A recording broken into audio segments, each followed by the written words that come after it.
This is Diana Sullivan in Austin, Texas, and I've been doing some lessons on the garter bar. And here's the garter bar, what it looks like. Very, very useful tool for machine knitters. Now you're working on a pattern, suppose, and you come across an increase instruction like this one. Increase 6 stitches evenly across the row, and you are beginning with 24 stitches on the machine. So you're thinking, well, what intervals do I use?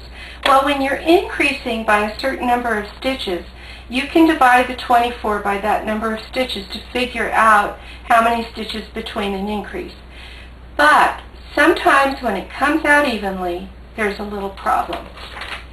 In this case, I have 24 stitches I want to increase by 6, so I'm going to be in groups of 4 stitches, but here's the problem. If I had 4 stitches and an increase, 4 and an increase, 4 and an increase, 4 and an increase, 4 and an increase, 4, I end up with the increase on the end. And you certainly can have the increase on the end, but I think it looks better if the increase is not on the end of a row. So what I do in this case is I just take some stitches off the first group so that I can kind of move over where all the increases are going to go.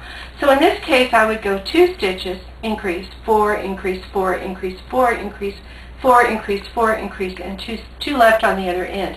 And you can see that's still 6 increases. 1, 2, 3, 4, 5, 6. So that's exactly what I'm going to do.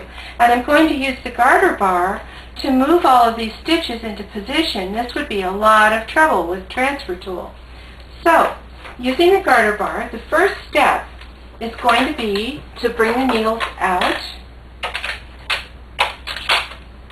And then I'm going to get the needle stopper, this wonderful gadget that I showed how to adjust in the first video.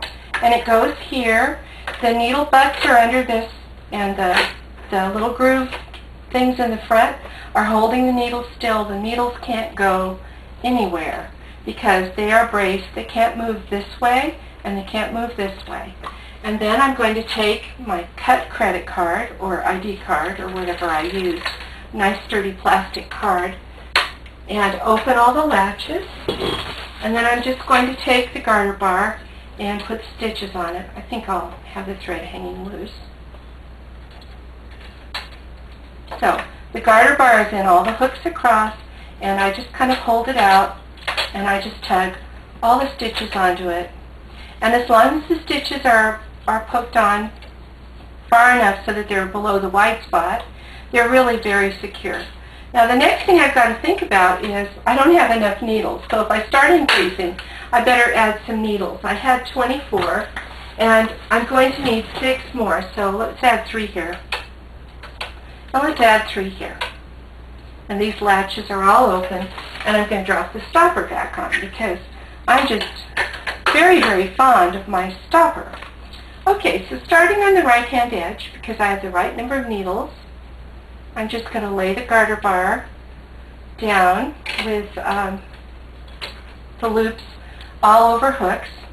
And then I'm going to go, okay, starting on the right-hand end, now that I have enough hooks, I need to follow this bottom diagram, which was put 2 and then increase, and then 4 and then increase on across. Or I could start on the left, it really doesn't matter. So the first thing is to lay the garter bar in the hooks, and I'm going to move 2 stitches. And then I move over and leave a needle empty. So this needle is empty. And then I'm going to move 4 stitches.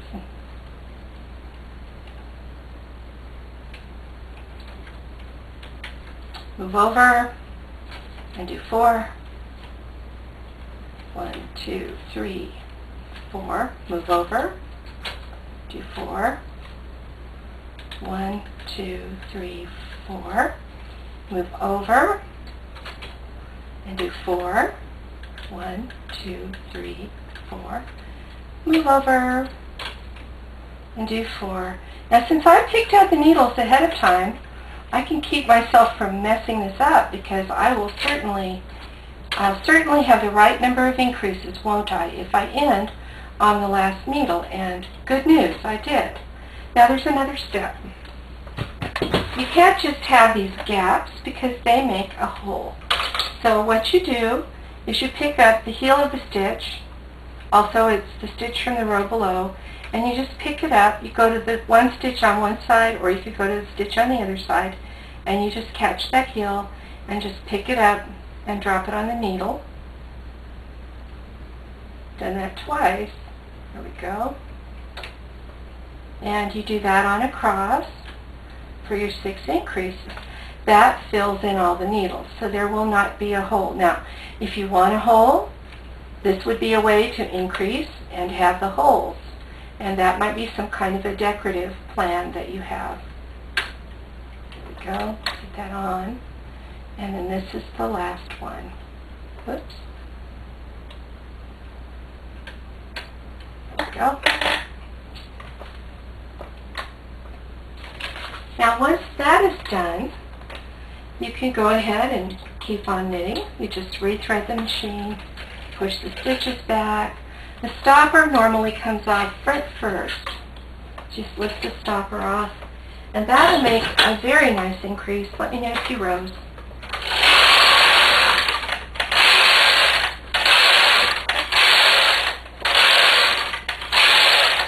And you could see it a little bit here, and then when I flip it over, it'll just look like a stitch appeared out of nowhere in between 2 stitches on a cross.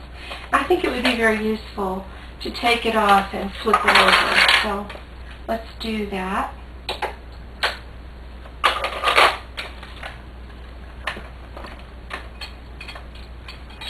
Taking the weights off, just using the knife. Okay, so here you can see how those increases look. The knitting just gets wider in between 2 stitches. In fact, I think I will get in closer. This is how the decrease looked. 2 stitches just came together and made an upside down V. And here's how the increase looks. A stitch just appears out of nowhere in between these 2 stitches. So that's how the decrease and increase look on the knit side of the fabric.